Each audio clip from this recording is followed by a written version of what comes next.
Good morning to all of you. Last class में हमने accounting के कुछ बेसिक टर्म्स को डिस्कस किया था, दैट इज़ परचेज तक हमारा टॉपिक जो है वो क्लियर हो चुका था। और next topic is stock.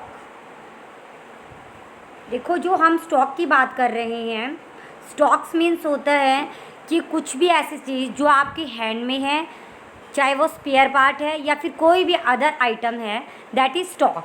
Stock का एक अनदर नेम है इन्वेंट्री।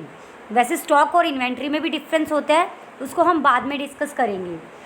अभी के लिए है कि स्टॉक का मतलब होता है कोई भी ऐसा आइटम जो हमारे हैंड में है या फिर अदर आइटम जो भी बिजनेस में है। Stock is the measure of something on hand goods and spare and other item in a business. It is called the stock in hand. In trading concern, the stock on hand is the amount of goods which are lying unsold at the end of an accounting year. कोई भी ऐसा amount जो कि last में goods बच जाता है उसको क्या कहते हैं हम? Closing stock. कई इसको एंडिंग इन्वेंट्री भी बोलते हैं। देखो, आपने 1 लाख का स्टॉक रखा और लास्ट में आपके पास 50,000 का स्टॉक बच गया। 50,000 जो है दैट इज़ क्लोजिंग स्टॉक, जो कि ईयर एंडेड के लास्ट में बच जाता है। In a manufacturing company, closing stock comprises raw material, semi finish goods on hand on the closing date. जो मैन्युफैक्चरिंग कंपनी होती है उसमें क्लोजिंग डेट में जो स्टॉक होता है क्लोजिंग, उसमें हम raw material, semi finish goods and finish goods को लेकर चलते हैं। रॉ मटेरियल पहले किस में कन्वर्ट होता है? सेमी फिनिश्ड में। आफ्टर दैट फिनिश गुड्स में कन्वर्ट हो जाता है। और जो स्टार्टिंग में स्टॉक्स लगाते हैं that is opening stock. Similarly, opening stock is the amount of stock at the beginning of the accounting year.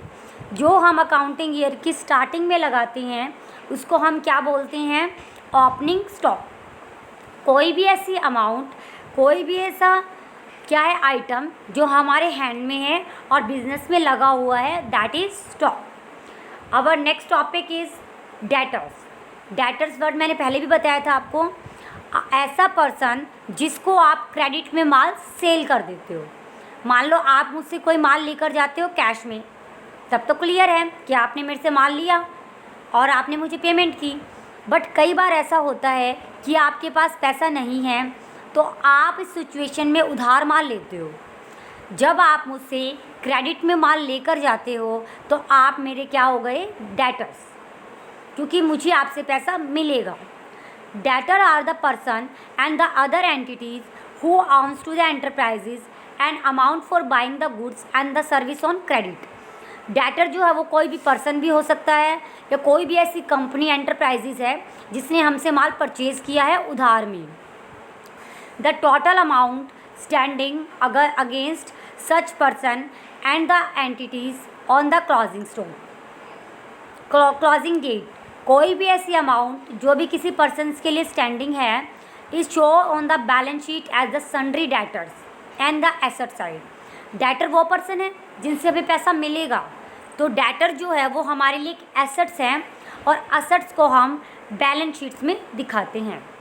ठीक है, तो डेटर को हम एसेट साइड शो करेंगे। Our next topic is creditor. देखो, अभी आने वाला बताया आपको, अगर आप किसी को माल सेल करते हो तो वो आपका क्या है? डेटर।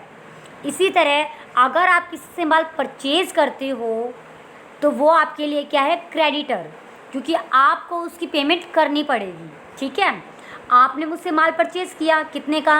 1 लाख का, तो आपको मेरी पेमेंट करनी पड़ेगी। ठीक है, तो मैं आपके लिए क्या हूँ? क्रेडिटर, और आप मेरे लिए क्या हो? Debtor. Creditor are the person and the other entity who have to be paid by an enterprises an amount for providing the enterprises goods and the service on credit. Creditor एक ऐसा person है जिसको amount पे की जाएगी। ठीक है, जब आप उससे कोई भी गुड्स परचेज करते हो उधार में, तो आपको पेमेंट करनी है, मीन्स आपकी लाइबिलिटी है, रिस्पॉन्सिबिलिटी है।